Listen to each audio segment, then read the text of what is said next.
You've just heard the words liver transplant. Here's what that actually means in plain language.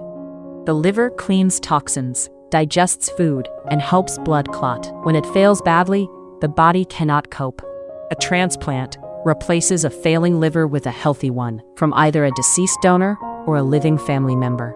Doctors consider transplant for advanced cirrhosis, certain liver cancers, and sudden liver failure when other treatments no longer work. There are two main types. A deceased donor transplant uses a whole liver from someone who has died and donated their organs. The other type uses part of a healthy relative's liver. Remarkably, the liver regenerates in both donor and recipient.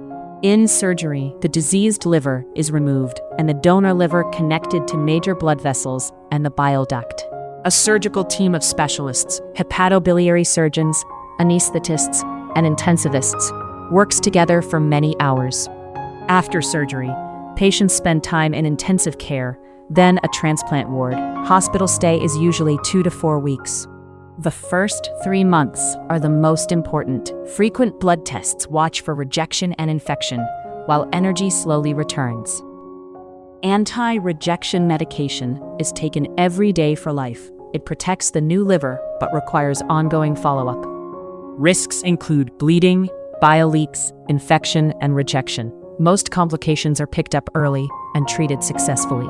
International studies describe survival around 85 to 90% at 1 year, with many transplanted livers functioning for decades.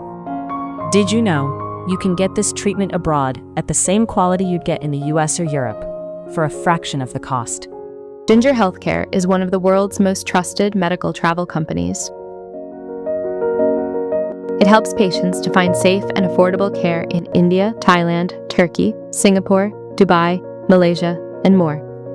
Visit ginger.healthcare or check the description for details.